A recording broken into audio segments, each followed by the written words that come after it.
See everyone here. We're going to be in Exodus chapter 33 this morning, if you want to start heading there in your Bibles. Well, kids, today is the day. What's it going to be? Coal? Not? They're like, well, they brought us here, if that tells you anything. When I was a kid, I remember when I was in trouble, my parents would go into their room, shut the door, and have a conversation to decide my fate. It was the SWAT team synchronizing their watches, coordinating entry plans, securing exits. Anyway, I remember one night I was lying in my bed when I heard my parents go in their room to have one of those conversations. What had I done? I thought to myself, frantically. Let me rephrase that. What did they know or figure out I had done? I thought to myself frantically. But as I was reviewing the last several days of my life in my mind, their door opened. The moment of reckoning had arrived. I laid there motionless in my bed. As they exited their room into the hallway, they were right in front of my door. At any moment, I knew my door was going to swing open, the lights flung on, and those words, "Grant, get up, we need to talk to you." But to my complete surprise, the angel of death passed by my door.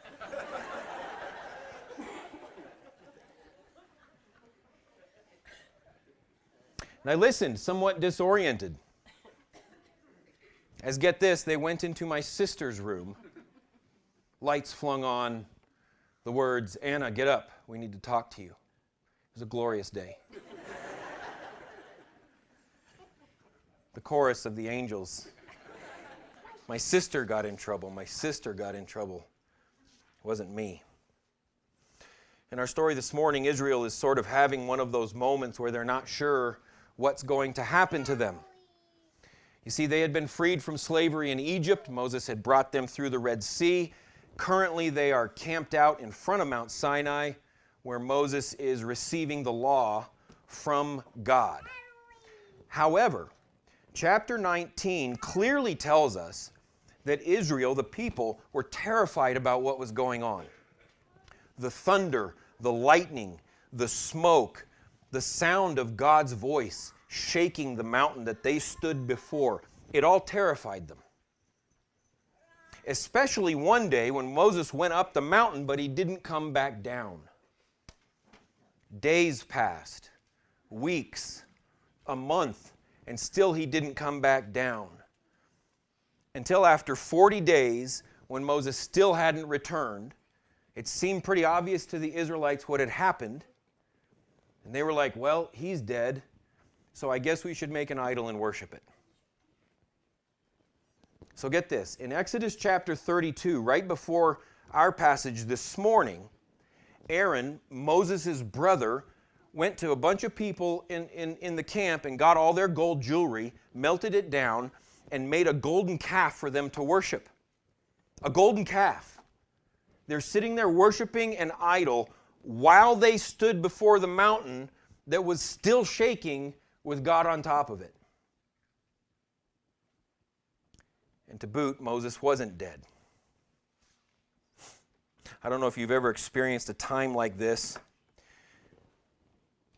Say you take one of your little kids to the office of an important business contact. And you're sitting there on the couch and you look away for a moment. And then you look back and your kid's wiping a booger or something on their couch. I think Moses must have felt like that at some times with the Israelites. Because he's up on the mountain with God, and God is like, Moses, you're going to need to go back down there. Your people have started worshiping an idol. So Moses went back down. He confronted the people. He killed the 3,000 or so men who were involved in instigating this debacle, and explained to the people that God wanted to wipe them all out, just be done with them and destroy them all. But Moses told the people, he said, I'll go before God on your behalf and see if I can atone for this sin. And so God agreed that he wouldn't kill all the people, but not as well. not all is well. It's not fixed. Look at verse 1 of chapter 33. The Lord said to Moses, "Depart, go up from here, you and the people whom you have brought up out of the land of Egypt, to the land which I swore to Abraham, Isaac, and Jacob, saying, to your offspring I will give it to you." He says in verse 2, he's going to send an angel before him to drive out the enemies. But look at verse 3. God said to Moses, "Go up to a land flowing with milk and honey, but I will not go up among you, lest I consume you on the way, for you are a stiff-necked people." So God said he wouldn't destroy them, but he's not going to go with them anymore.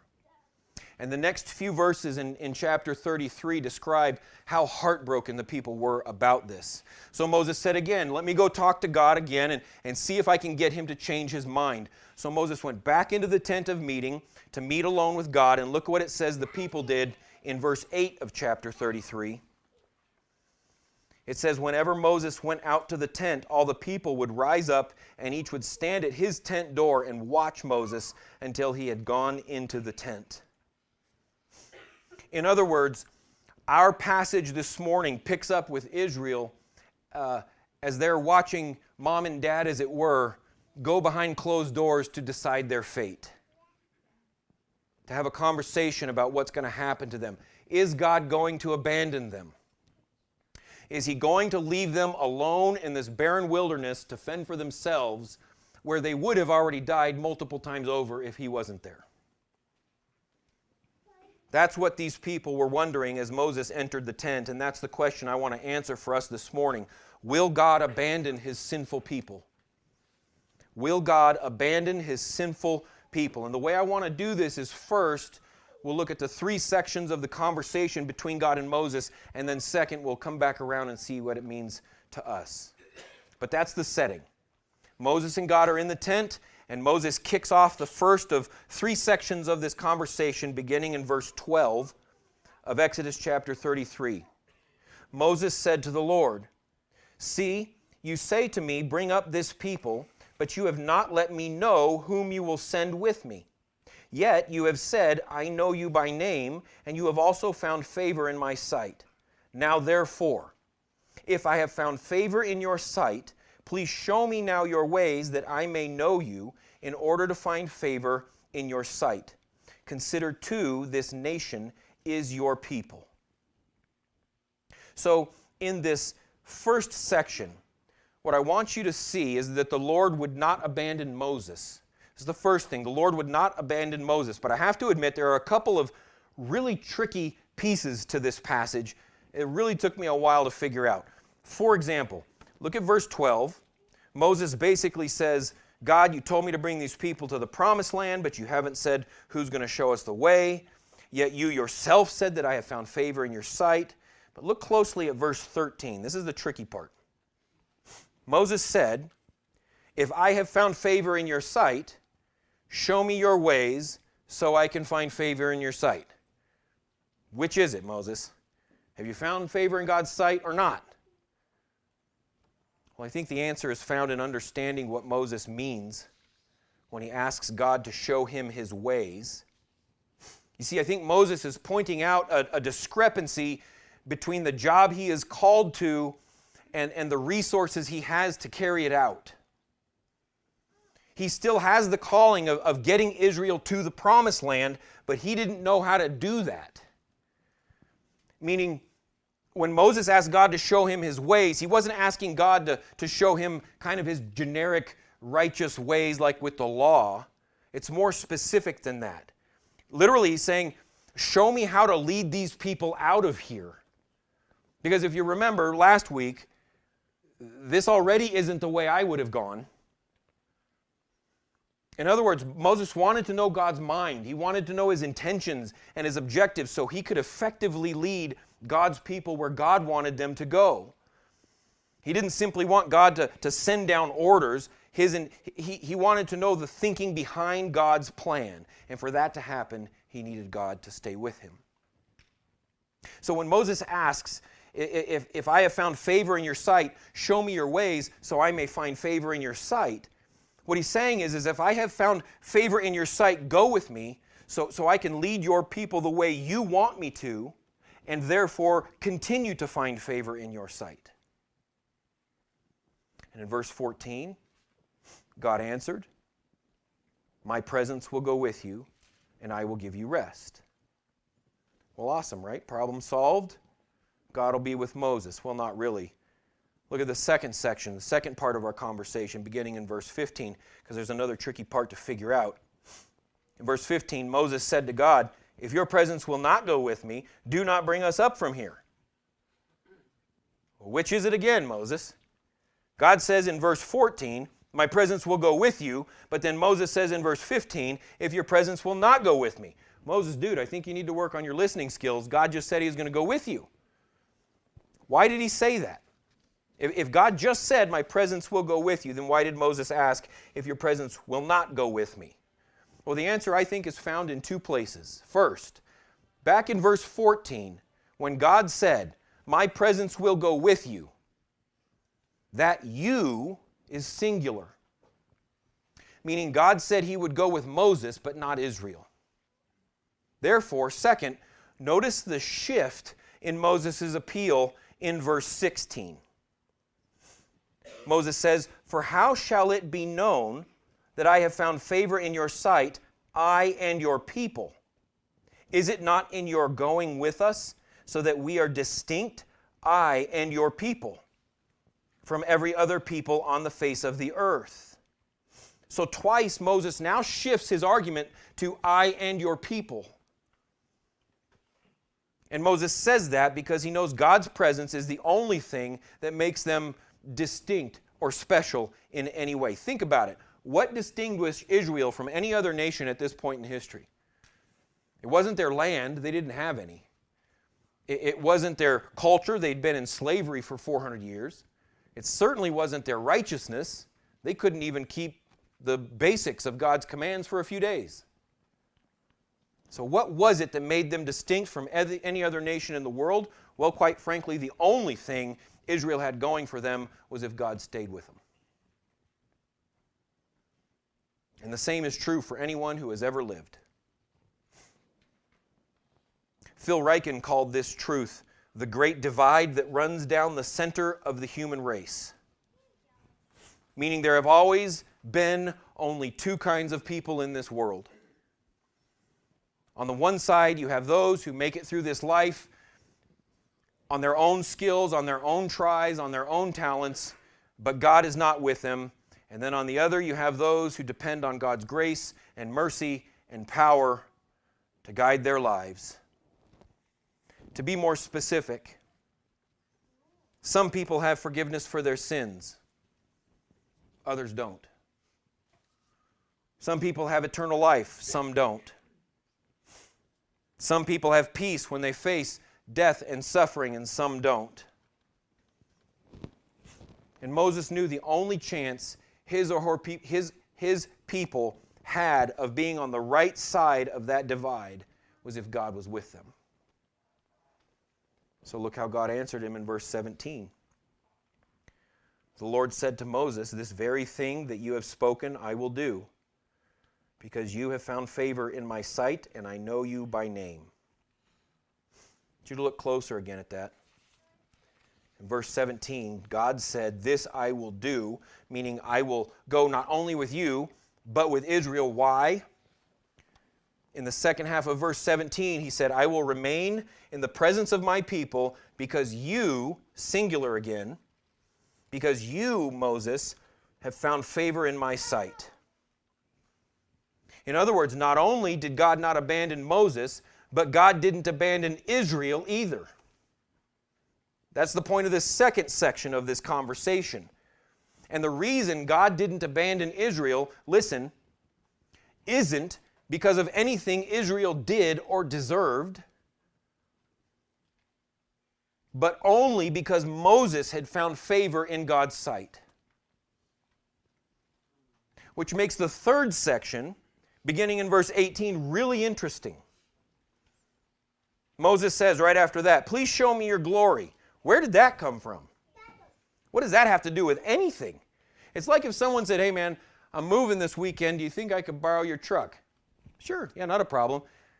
You know, do you think you could help me move? I need some help. Well, I had some plans, but yeah, why not? Cool, thanks, man. Say, could I also have your house to move in to your house? Whoa, dude, like tap the brakes. Where is this coming from? This is a lot that Moses is asking for. Why did he ask that? Did he think maybe God is in a good mood? He just said yes twice, so I'm going to throw this out there and see if it sticks. I don't think so. Moses had just spent 40 days in God's presence on Mount Sinai receiving the law. He knew who this God was. This wasn't a random question, so why did he ask? Well, I think the answer is found in God's response to the question beginning in verse 19. And he, that's God, said to Moses, I will make all my goodness pass before you, and will proclaim before you my name, the Lord. And I will be gracious to whom I will be gracious, and will show mercy on whom I will show mercy. But, he said, you cannot see my face, for man shall not see me and live. And the Lord said, behold, there is a place by me where you shall stand on the rock, and while my glory passes by, I will put you in the cleft of the rock, and I will cover you with my hand until I have passed by. Then I will take away my hand, and you shall see my back, but my face shall not be seen. In other words, Moses needed some assurance, because how could the perfectly holy God he just spent 40 days with stay with his people after the horrific sin they just committed? When we want to know why Moses is asking God to show him his glory, Moses needed some assurance. God's answer, you can't look upon my face and live. I'm too holy. But Moses, I will show you what you need to see.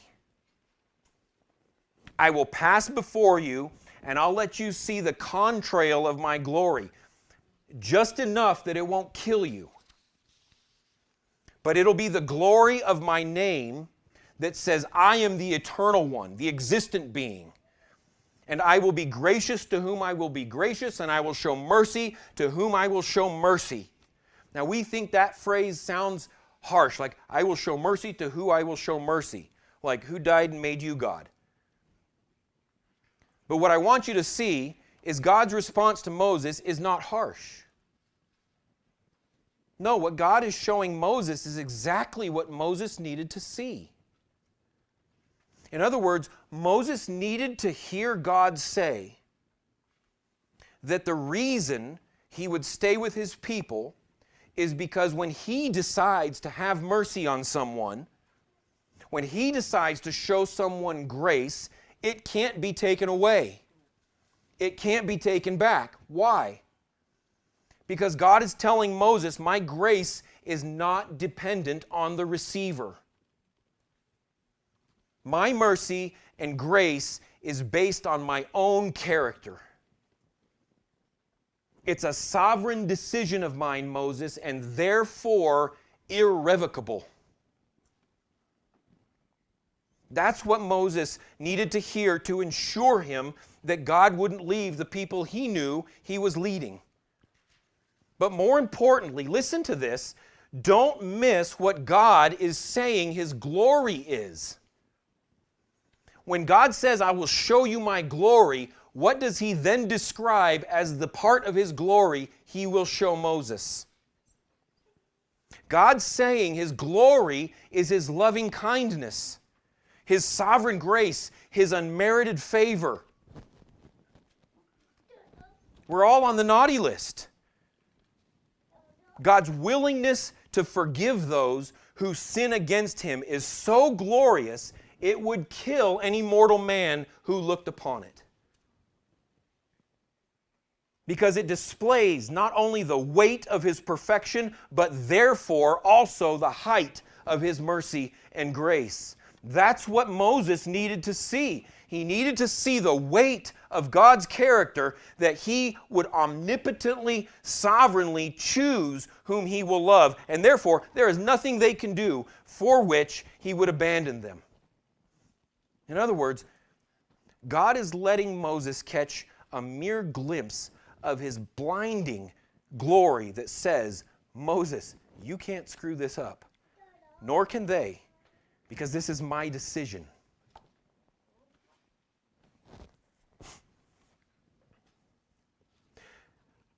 I wonder what the people thought was going on all the time as they sat outside watching this tent. I imagine that they were probably just like me, expecting the judgment that they deserved. But that wasn't what they got, was it? No, because they had a leader who went before God on their behalf and asked him not to abandon them. And because God found favor in Moses, God said yes. And he showed Moses the glorious reason why he would not abandon his people. God showed Moses his glory that he would not abandon his people because he had sovereignly decided to show them grace. Now, I hope you weren't expecting a light sermon because it's Christmas morning. However, I also hope that it's not too difficult for you to figure out what this has to do with us.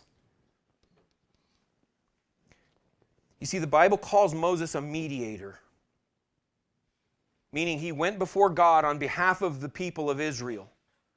He represented the people of Israel in front of God. And that means that God treated Israel not on their own merit, but on Moses' merit. God said, I will treat the people like this because of you, Moses. But as good as Moses was, as much favor as he had found in the Lord, he still wasn't good enough. In fact, it won't be long before Moses will get so mad at these people that he'll completely disobey God. And God won't let him go into the promised land with the people. In other words, God's people needed a mediator who was like Moses, but better. And sure enough, God was faithful to send us one. In fact, the relationship that God had with this better mediator he sent was very similar to the one he had with Moses. For example, just like we saw in the first section where God said he would stay with Moses because Moses had found favor in his sight. Listen to Mark chapter 1, verse 11. God said to this better mediator, you are my son, in whom I am well pleased. He wouldn't leave him. And just like Moses petitioned God not to abandon his people in the second section of this conversation, this better mediator also asked God to stay with his people. In John chapter 17, beginning in verse 20, listen to this mediator's prayer. He said, I do not ask for these only, he's talking about the disciples, but also for those who will believe in me through their word. That's you and I. That they may all be one, just as you, Father, are in me, and I in you. That they also, listen, may be in us, or with us, so that the world may believe that you have sent me. The glory that you have given me, I have given to them. That they may be one, even as we are one, I in them and you in me. That they may become perfectly one, so that the world may know that you sent me and loved them, even as you loved me. Father, I desire that they also, whom you have given me, listen, may be with me where I am, to see my glory that you have given me, because you loved me before the foundation of the world. You see, this better mediator also petitioned God not to abandon his sinful people. But how could God answer that prayer? How could God answer that prayer? Because you see, in too many ways, we are not that different from Israel. Just like Israel worshiped a golden calf in God's presence at Mount Sinai, we too knowingly commit idolatry right in front of God. Lord, I really don't need this thing, but it'll make me look good, so I'm going to buy it anyway because it'll satisfy me in ways you don't. Lord, I know you said you will provide, and you have, but I'm going to need to sacrifice the spiritual well-being of my family in order to make some extra money because I feel more secure with money than you. Lord, I know you said you would never leave me or forsake me, but I'm still going to move because I feel safer in a place that thinks more like I do politically than I do with you. Lord, you are the most important person in my life. Except for my children, who I'm going to have to take care of instead of worshiping you. Idols, brothers and sisters, right in the face of God.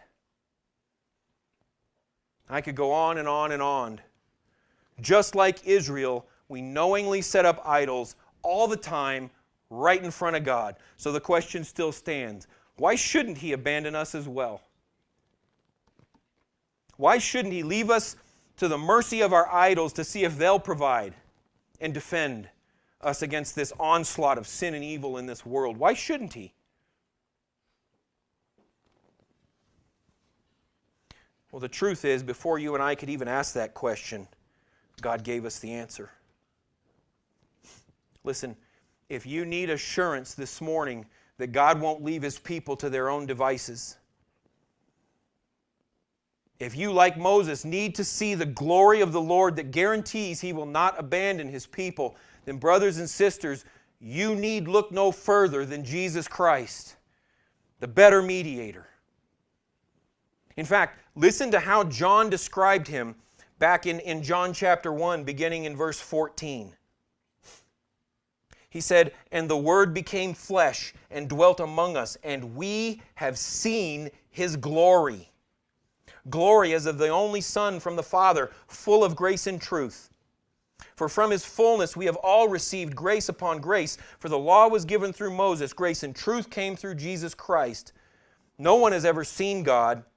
The only God who is at the Father's side, He has made Him known." Brothers and sisters, the glory of God,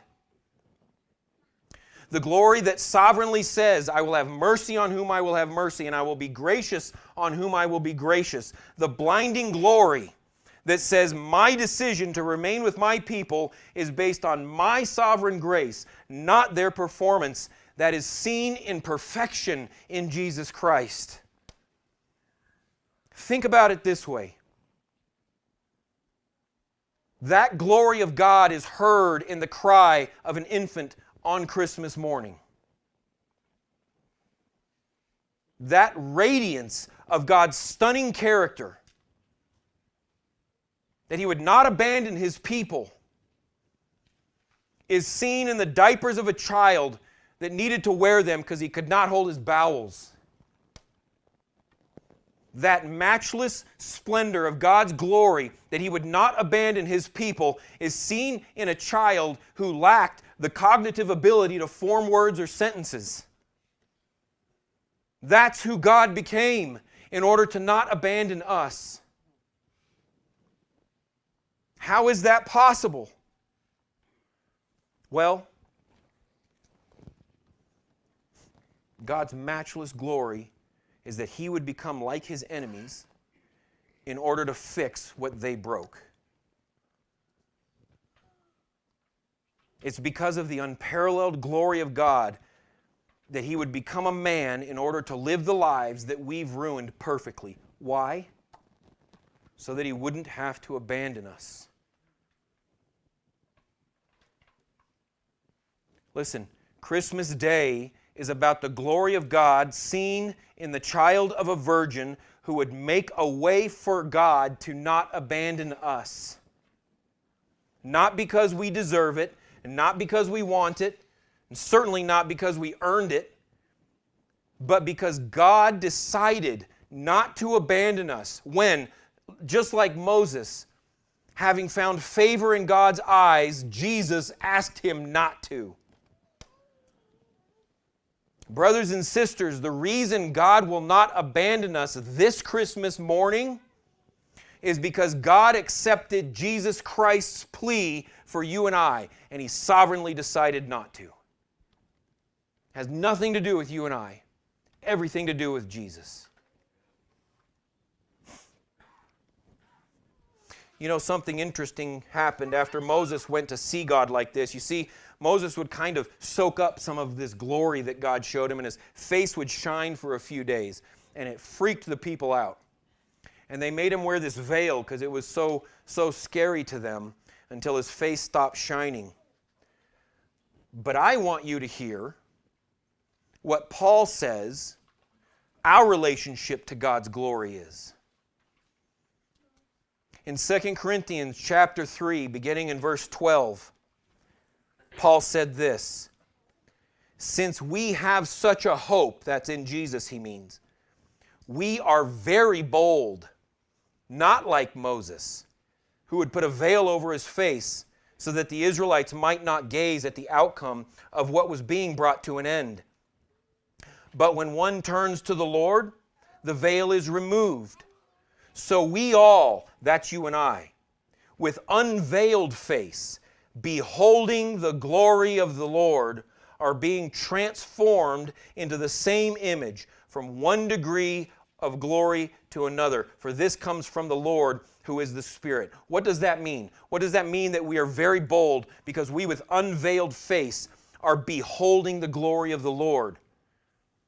Well, Paul tells us what it means in the next verse.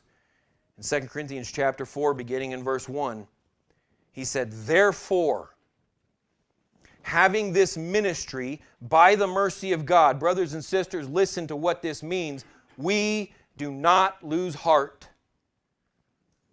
For what we proclaim is not ourselves, but Jesus Christ is Lord, with ourselves as your servants for Jesus' sake, because the God who said, 'Let light shine out of the darkness,' has shone in our hearts to give" what? "The light of the knowledge of the glory of God in the face of Jesus Christ." Just like Moses, but better. In other words, brothers and sisters, listen, when you feel overwhelmed by the darkness of this world, do not lose heart. When you feel overwhelmed by the onslaught of pain and suffering and chaos and evil, do not lose heart.